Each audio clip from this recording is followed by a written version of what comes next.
সাইফুল হত্যার ঘটনায় সরকারের পদক্ষেপে সন্তোষ। সম্প্রীতি নষ্ট করতে পারবে না কেউ, মন্তব্য হাইকোর্টের। চট্টগ্রামে আইনজীবীদের কর্মবিরতি। নির্দিষ্ট সংস্কার শেষে দিতে হবে সুষ্ঠু নির্বাচন, দাবি মির্জা ফখরুলের। প্রধান উপদেষ্টার সঙ্গে মত বিনিময়ে যমুনায় জামায়াতের আমির। 22,500 কোটি টাকা ছাপিয়ে দুর্বল ব্যাংকে তারল্য সহায়তা। সব ব্যাংকেই আমানতকারীর অর্থ নিরাপদ, ব্রিফিংয়ে গভর্নর। এবং দেশে প্রথমবারের মতো একসঙ্গে ডেঙ্গু, চিকুনগুনিয়া, জিকা ভাইরাস আক্রান্তে উদ্বেগ। বেশি ঝুঁকিতে অন্তঃসত্ত্বা নারী।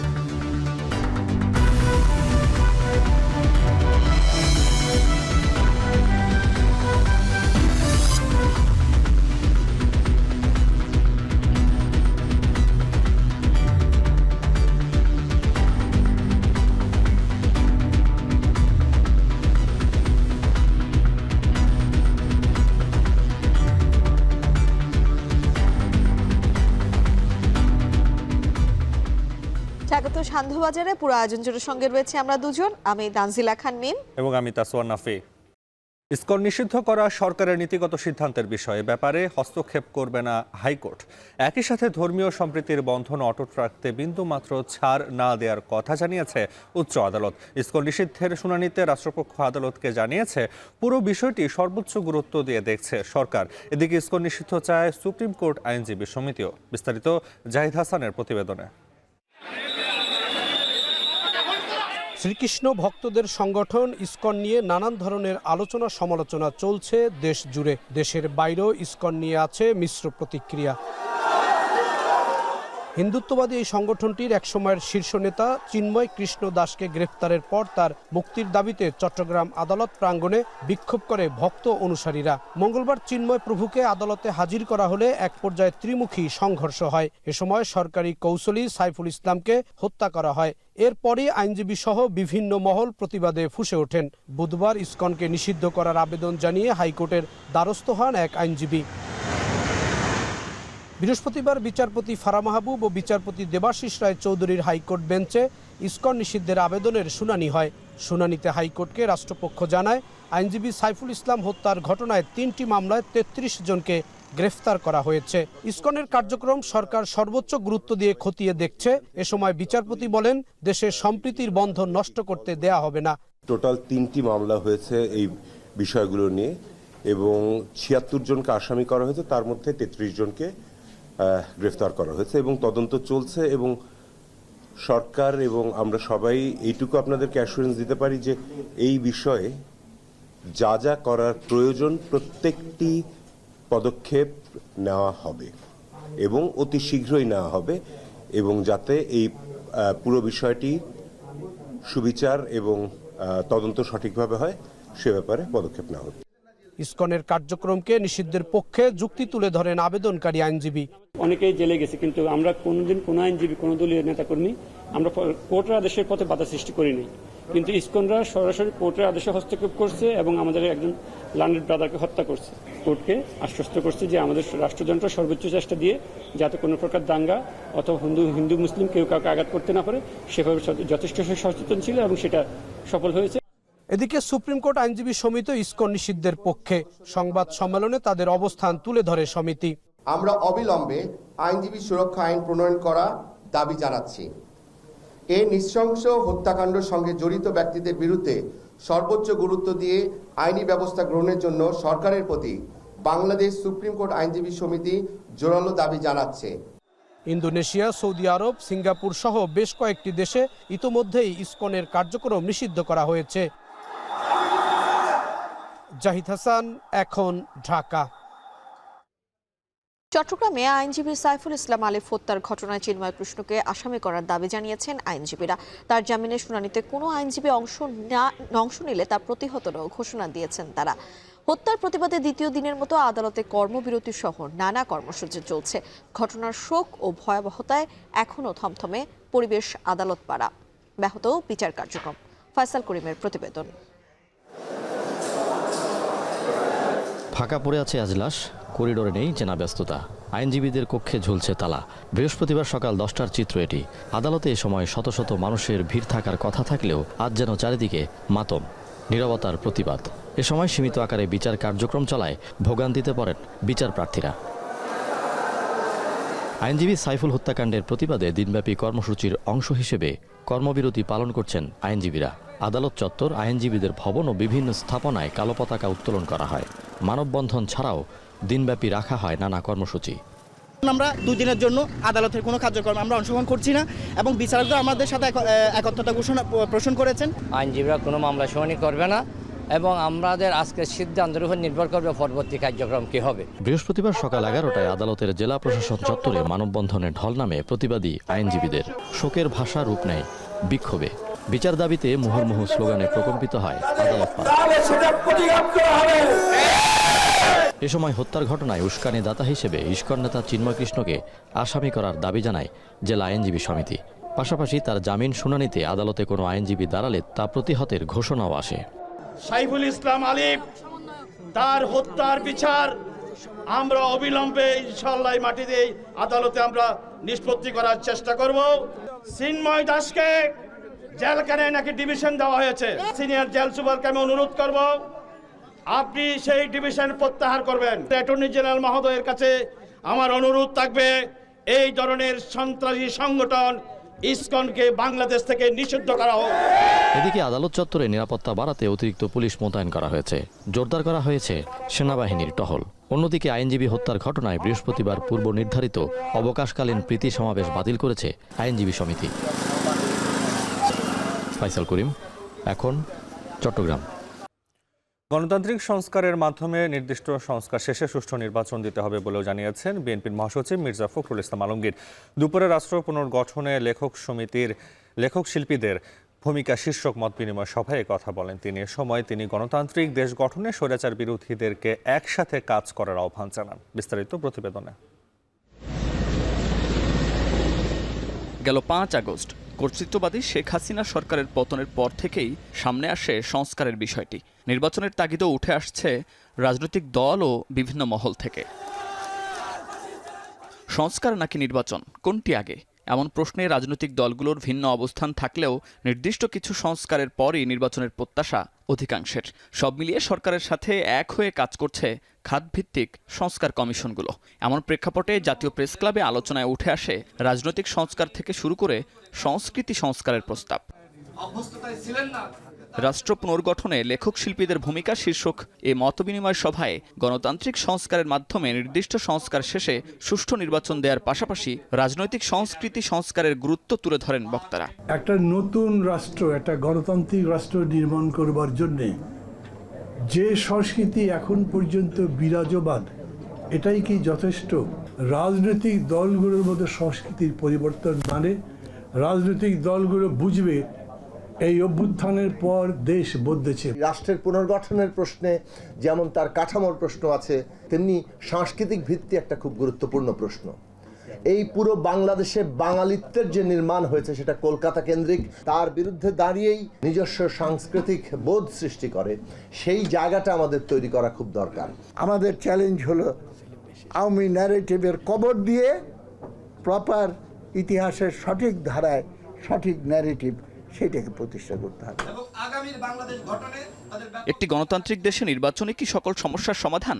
এমন প্রশ্ন রেখে লেখক ও গবেষক সলিমুল্লাহ খান বলেন, স্বৈরাচারীদের পুনর্বাসন দূরে থাক, গণহত্যার দায়ে অভিযুক্তদের বিচার শেষ হওয়ার আগে তাদের নির্বাচনে আসতে দেয়া যাবে না।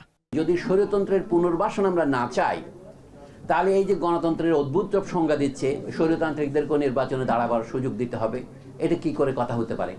যারা গণহত্যার জন্য দায়ী তাদের বিচার করার আগে তো তাদের নির্বাচনে আসতে দেওয়ার কোনো প্রশ্নই ওঠে না। দেশের নির্বাচনে কি যথেষ্ট? জনগণের ইচ্ছা প্রকাশের মাধ্যম শুধু নির্বাচন নয়, এটা আমরা দেখেছি 5 আগস্টে জনগণের ইচ্ছা প্রকাশের মাধ্যম জনগণের সম্মিলিত অভ্যুত্থান। একই অনুষ্ঠানে বিএনপির মহাসচিব বলেন, গণতান্ত্রিক সংস্কারের মাধ্যমে নির্দিষ্ট সংস্কার শেষে সুষ্ঠু নির্বাচন দিতে হবে। ইসকন নিষিদ্ধের প্রশ্ন উদ্দেশ্য প্রণোদিত উল্লেখ করে তিনি গণতান্ত্রিক দেশ গঠনে স্বৈরাচার বিরোধীদেরকে একসাথে কাজ করার আহ্বান জানান। সত্যিকার অর্থে গণতান্ত্রিক রাষ্ট্র নির্মাণের জন্য যে সংস্কারগুলো প্রয়োজন, সেই সংস্কারগুলো ন্যূনতম করে আমরা একটা সেই ধরনের একটা রাষ্ট্র গঠন করার জন্য একটা নির্বাচন করে একটা পার্লামেন্টে যাই। যে ইসকনের ব্যাপারে আপনারা কি করছেন, এই প্রশ্নটা অত্যন্ত একেবারেই আপনার উদ্দেশ্য প্রণোদিত একটা অবস্থা তারা তৈরি করতে চায়, যেটা এই মুহূর্তে প্রয়োজন। সবাইকে শান্ত থেকে বিষয়গুলোকে অনুধাবন করে আমাদের ধীরে ধীরে এগিয়ে যাওয়া এবং সবাইকে সঙ্গে নিয়ে সামনের দিকে আগানো। এছাড়া রাজনৈতিক নেতৃত্বের সংস্কৃতি পরিবর্তন না হলে কোনো সংস্কারই কাজে আসবে না বলে মত দেন বক্তারা। মুন্নাফ রশিদ, এখন, ঢাকা। স্বৈরাচার বিদায়ের পর এবার দেশ গড়ার সময়। লালমনিরহাট জেলা বিএনপির আয়োজনে শহীদ জিয়া স্মৃতি ফুটবল টুর্নামেন্টের সমাপনী দিনে প্রধান অতিথির বক্তব্যে এমন মন্তব্য করেন বিএনপির ভারপ্রাপ্ত চেয়ারম্যান তারেক রহমান। দেশে বিশ্বমানের খেলোয়াড় তৈরিতে তার দলের পরিকল্পনার কথা উঠে আসে বিএনপির এই শীর্ষ নেতার বক্তব্যে। আমরা স্বৈরাচার মুক্ত করেছি দেশের মানুষ স্বৈরাচারকে বিদায় করেছে এই দেশ থেকে। এখন সামনের দিনে হচ্ছে দেশ গড়ার পালা। একজন রাজনৈতিক কর্মী হিসাবে, এই দেশের একজন সন্তান হিসেবে, বাংলাদেশের সন্তান হিসেবে আমি মনে করি আমাদের শুধু মেধাবী ডাক্তার বা ইঞ্জিনিয়ার বা আর্কিটেক্ট থাকলেই চলবে না। আগামী দিনে আমাদেরকে অবশ্যই মেধাবী অর্থাৎ প্রফেশনাল খেলোয়াড় তৈরি করতে হবে, যা তৈরি করতে হবে আমাদের ভবিষ্যৎ প্রজন্ম তাদের ভেতর থেকে। রংপুরের সন্তান হিসেবে তাকে বিবেচনা করার জন্য আহ্বান জানিয়েছেন প্রধান উপদেষ্টা ডক্টর মোহাম্মদ ইউনূস। জুলাই অভ্যুত্থানের শহীদ আবু সাঈদের সাহসিকতা এবং আত্মত্যাগের কথা বিবেচনা করে এই আহ্বান জানান তিনি। তেজগাঁওয়ে প্রধান উপদেষ্টা কার্যালয়ে শহীদ আবু সাঈদ পরিবারের সদস্যদের হাতে শহীদ আবু সাঈদ ফাউন্ডেশনের সনদ তুলে দিয়ে তিনি আরও বলেন, আমাকে রংপুরের একজন উপদেষ্টা হিসেবে বিবেচনা করুন। প্রধান উপদেষ্টা আবু সাঈদের বাবা মায়ের শারীরিক অবস্থার খোঁজ খবর নেন এবং তাদের সরকারের পক্ষ থেকে সব ধরনের সহযোগিতার আশ্বাস দেন। আবু সাঈদ ফাউন্ডেশনের সনদ গ্রহণ করেন আবু সাঈদের বাবা মকবুল হোসেন। আবু সাঈদের ভাতিজা মোহাম্মদ লিটন মিয়াও এ সময় উপস্থিত ছিলেন।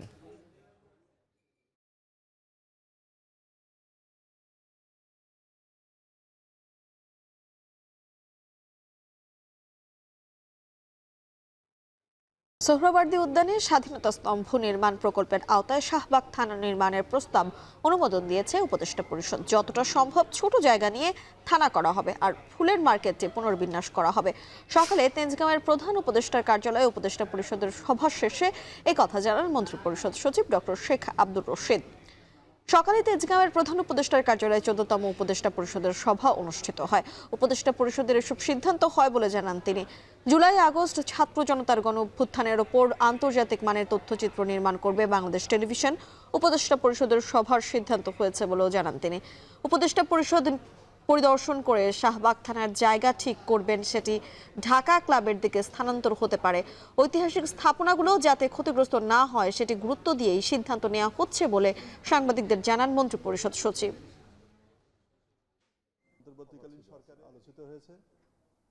এটা যেহেতু একটা গুরুত্বপূর্ণ জায়গায় গুরুত্বপূর্ণ একটা প্রজেক্ট, সেই জন্য এখানে বিস্তারিত আলোচনা হয়েছে, আলোচনা হয়ে কিছু সিদ্ধান্ত হয়েছে। সুইটেবল জায়গাতে যতটুকু কম জায়গা নিয়ে পারা যায় একটা থানা ওখানে তৈরি হবে। মাননীয় উপদেষ্টা কয়েকজন মিলে তারা সরেজমিন দেখবেন, দেখে তারা সবচেয়ে সুইটেবল কোনটা হয়। আমাদের সোহরাওয়ার্দী উদ্যানের নান্দনিক, ঐতিহাসিক এবং প্রাকৃতিক একটা পটভূমি আছে, সেগুলি যেন রক্ষা করা যায় সেটা লক্ষ্য করে তারা সিদ্ধান্ত নেবে। বৈষম্য বিরোধী ছাত্র আন্দোলনের আহ্বায়ক হাসনাত আব্দুল্লাহকে এবার পিকআপ ভ্যান চাপা দিয়ে পরিকল্পিতভাবে হত্যা চেষ্টা করা হয়েছে বলে দাবি করেছেন বৈষম্য বিরোধী ছাত্র আন্দোলনের মুখ্য সংগঠক আব্দুল হান্নান মাসুদ। এখন টেলিভিশনকে মুঠোফোনে একথা জানান তিনি।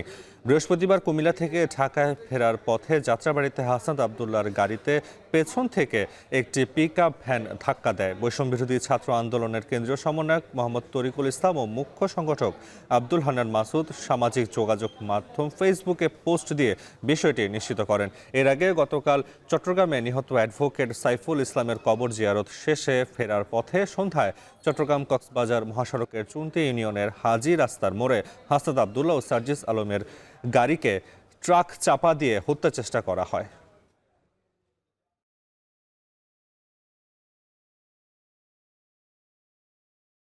গতকালকে একবার হত্যা চেষ্টায় ব্যর্থ হয়ে আজকে আবারও হত্যা চেষ্টা করে।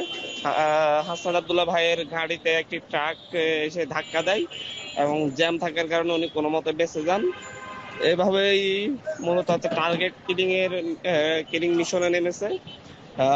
ভারতীয় র এবং ইসকনের সহযোগিতায় আমাদের মনে হচ্ছে। আমরা সরকারের কাছে আহ্বান জানাচ্ছি, দ্রুত তদন্ত করে এগুলোর পিছনে কারা আছে তাদেরকে যেন খুঁজে বের করা। আনন্দবাজারের পর্যায়ে নেব একটা বিরতি, ফিরছি কিছুক্ষণ পর।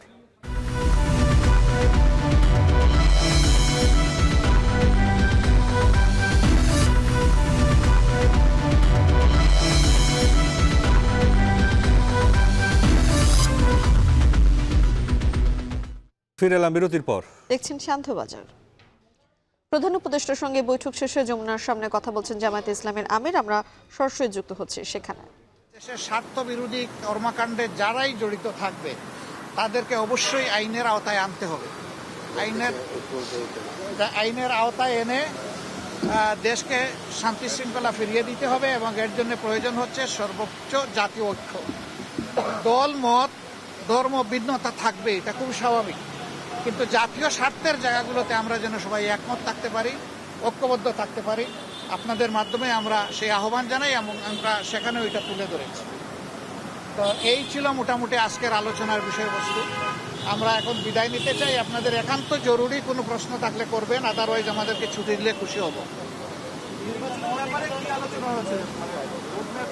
না না, ওই রকম ডেফিনিট কোনো আজকের প্রেক্ষাপটটা ঠিক ওরকম ছিল না, এই জন্য ওই ধরনের ডেফিনিট কোনো আলোচনা আমরা করিনি। আমির আপনার কাছে সাইফুলের হত্যার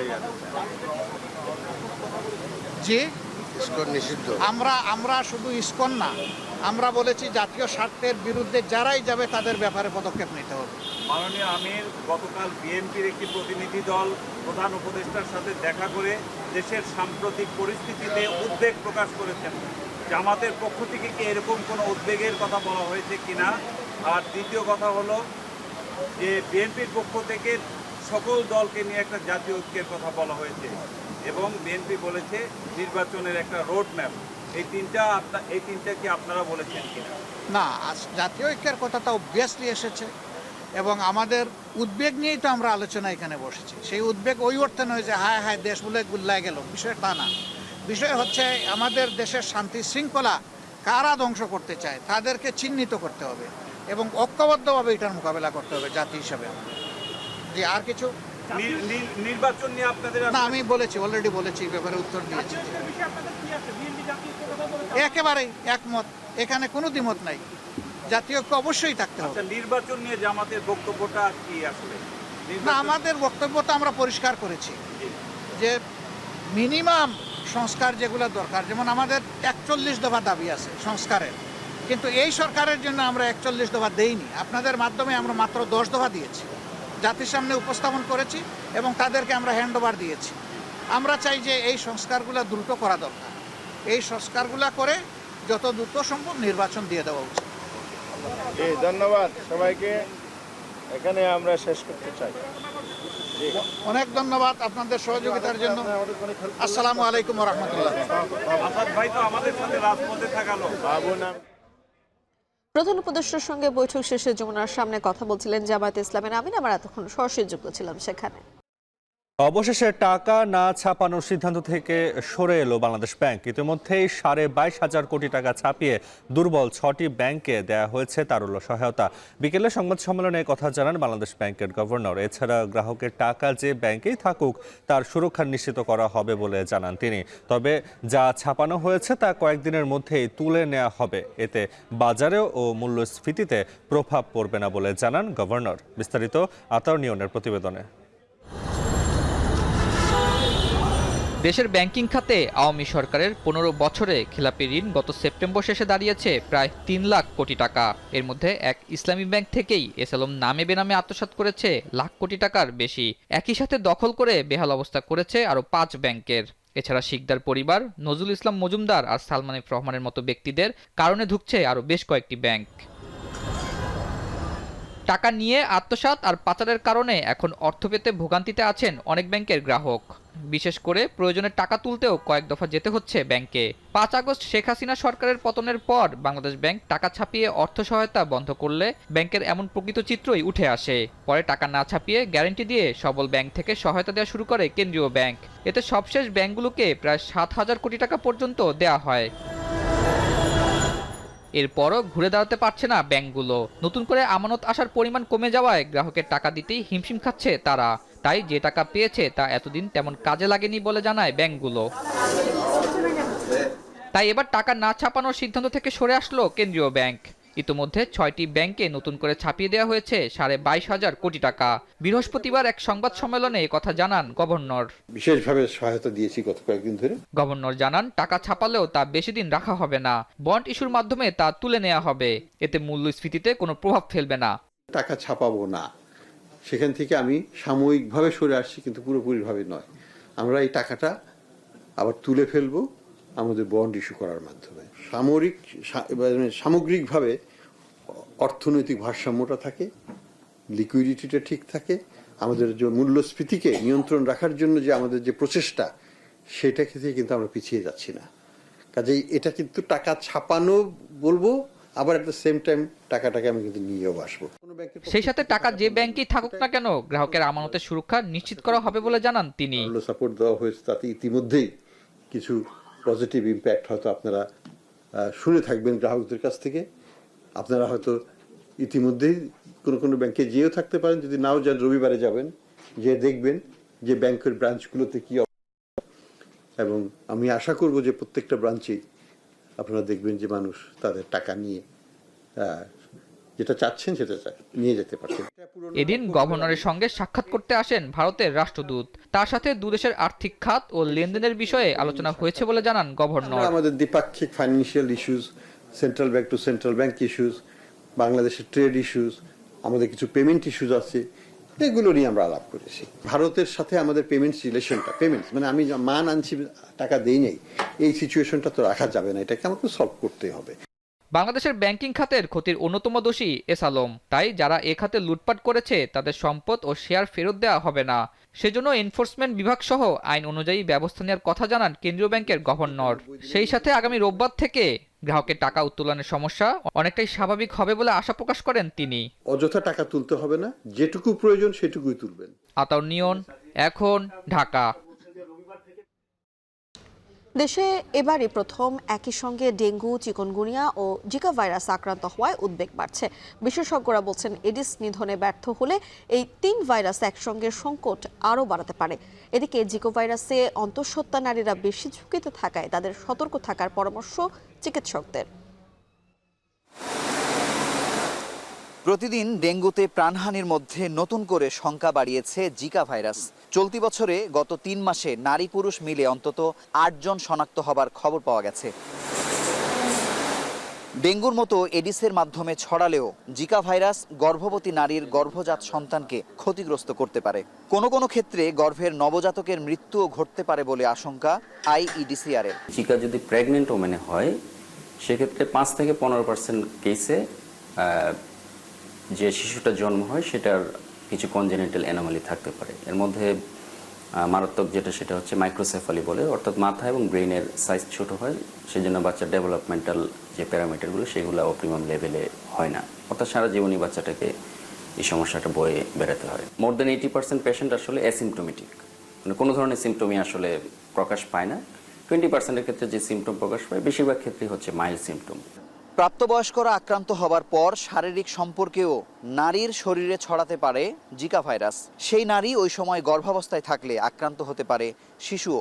এছাড়া জিকার সঙ্গে গুলেনবারি সিনড্রোম বা এক ধরনের প্যারালাইসিসে আক্রান্ত হওয়ার ঝুঁকি রয়েছে। বড়দের যদি হয় তাহলে সেই ক্ষেত্রে এনকেফালাইটিস, GBS এইগুলো হওয়ার সম্ভাবনা থাকে। তো যদি এরকম মানে জিকা সাসপেক্টেড কেস থাকে, প্রেগনেন্ট ওমেনদের তাদের কাউন্সিলিং করাটা ইম্পর্টেন্ট। এবারই প্রথম বাংলাদেশে একই বছরে ডেঙ্গু, চিকনগুনিয়া এবং জিকা ভাইরাস শনাক্ত হয়েছে। 500-র বেশি মানুষ বহু বছর পর চিকনগুনিয়াতে আক্রান্তের খবর পাওয়া গেছে। আগামীতে এডিস নিধনে ব্যর্থ হলে এডিসের মাধ্যমে ছড়িয়ে যাওয়া এই 3 রোগ একই সঙ্গে পুরো দেশকে পর্যদস্ত করতে পারে বলে আশঙ্কা বিশেষজ্ঞদের। আমরা যখনই আবার কোথা থেকে কোনো সংবাদ পাবো সেখানে আমরা আমাদের টিম পাঠাবো এবং আমরা এখন আপাতত আমাদের যে যতটুকু আমাদেরও যে খুব মানে আমাদের সক্ষমতা আছে, কিন্তু ডেফিনেটলি এটার সাথে রিয়েজেন্ট লজিস্টিক্স জড়িত, আমাদের যতটুকু সক্ষমতা আছে আমরা চাচ্ছি যে ইনিশিয়ালি যে কেসগুলো আসে আমরা সবাইকে টেস্ট করবো এবং আমাদের বুথ এখন ওপেন। এবছর হাসপাতাল থেকেই সন্দেহভাজন রোগীদের আইইডিসিআর এর মাধ্যমে শনাক্ত করা হয়েছে। যদিও জিকা ভাইরাসে এখন পর্যন্ত আক্রান্ত 8 জনই সুস্থ হয়ে বাড়ি ফিরেছেন। আইইডিসিআর সহ হাতে গোনা কয়েকটি হাসপাতালে জিকা ভাইরাস শনাক্তের ব্যবস্থা রয়েছে। মুজাহিদ শুভ, এখন ঢাকা। সান্ধ্যবাজারে নিচ্ছে আরেকটা বিরতি। ফিরছি একটু পর, সাথেই থাকুন।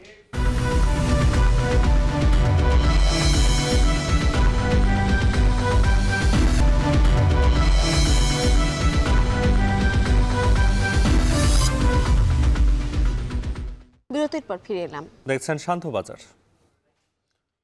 আগামী 2 সপ্তাহের মধ্যে আন্তর্জাতিক অপরাধ ট্রাইব্যুনালে অভিযোগ দায়ের করবে পিলখানা হত্যাকাণ্ডের শিকার সেনা অফিসারদের পরিবারের সদস্যরা। শেখ হাসিনা হত্যাকাণ্ডের দোসর অফিসার ও মিথ্যে বয়ান তৈরি করে মূল ঘটনাকে ভিন্ন খাতে প্রবাহিত করার চেষ্টা করা সাংবাদিকদেরও অভিযুক্ত করা হবে। বৃহস্পতিবার দুপুরে পিলখানা হত্যাকাণ্ডের শিকার অফিসারের পরিবারের সদস্যরা সংবাদ সম্মেলনে এসব কথা জানান।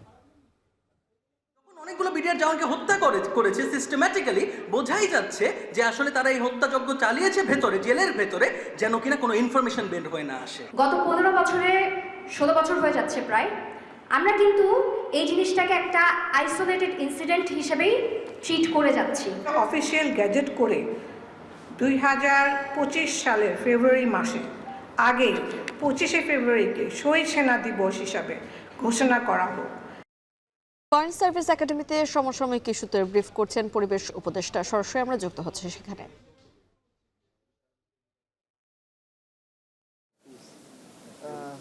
বলতে পারো এটা ছিল কথা বলবেন জামাত ইসলামের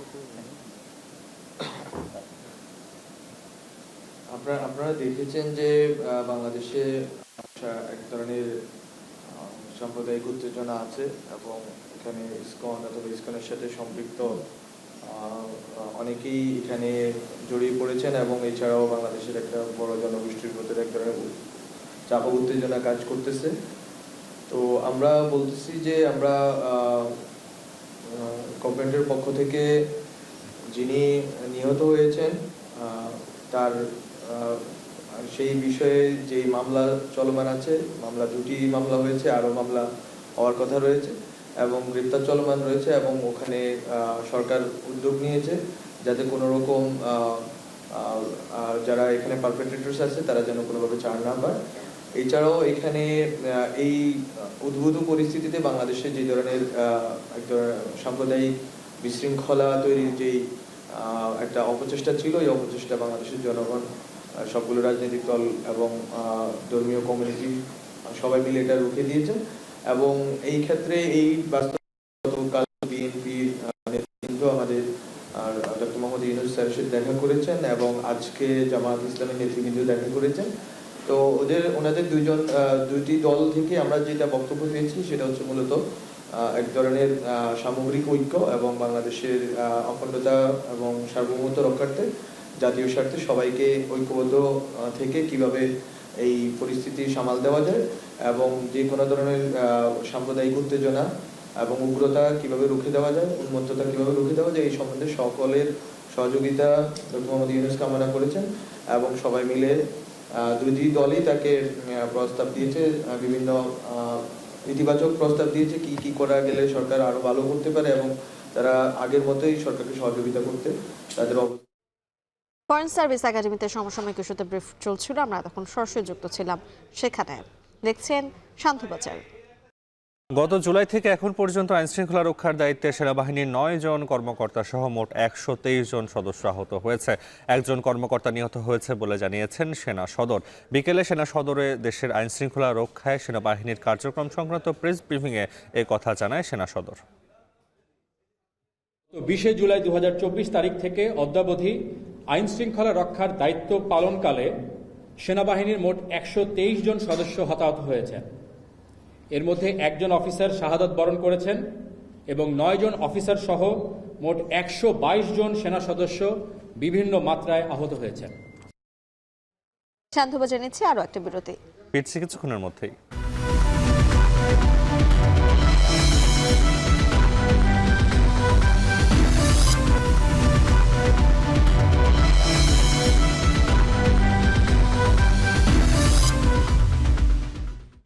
ফিরে এলাম বিরতির পর। দেখছেন শান্তবাজার। জাতিগত সংঘাত নিয়ন্ত্রণে ব্যর্থ হওয়ায় বিজেপি সরকারের বিরুদ্ধে ক্ষোভে ফুঁসছে মণিপুরের সাধারণ জনতা। আত্মীয় স্বজন ও সহায় সম্বল হারিয়ে অনেকেই বেছে নিচ্ছেন বিচ্ছিন্নতাবাদের পথ। রাজ্যসভায় মণিপুর ইস্যুতে আলোচনার জন্য প্রস্তাব উত্থাপন করা হলেও তা খারিজ করেছেন স্পিকার। ইন্টারনেট সেবা ও শিক্ষা প্রতিষ্ঠান বন্ধের কারণে কার্যত অলিখিত লকডাউনের মধ্যে পাহাড়ি রাজ্যটির বাসিন্দারা 2 দিন বন্ধের ঘোষণা দিলেও রাজ্যটিতে শিক্ষা প্রতিষ্ঠান বন্ধ রয়েছে 10 দিন ধরে। আরও 2 দিন বাড়িয়ে 9টি জেলায় ইন্টারনেট বন্ধ রাখা হবে শুক্রবার পর্যন্ত। অন্যদিকে আইন শৃঙ্খলা নিয়ন্ত্রণে পুরো রাজ্যে বসানো হয়েছে 134টি তল্লাশি চৌকি।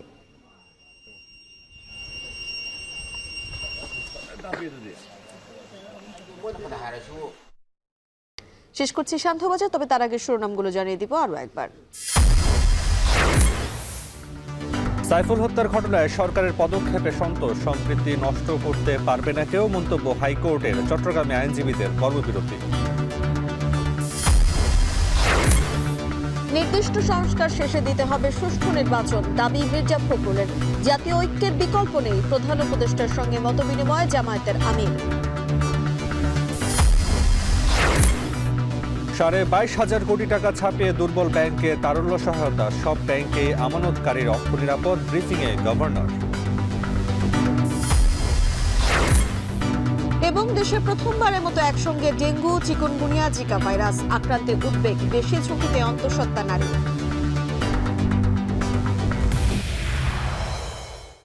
শেষ করছি শান্তবাজার। এখন টেলিভিশন ওয়েবসাইটে দেখতে ভিজিট করুন www.ekon.tv। এছাড়া ফেসবুকে দেখতে ভিজিট করুন facebook.com/tv.ekon এবং ইউটিউবে দেখতে ভিজিট করুন youtube.com/c/ekontv।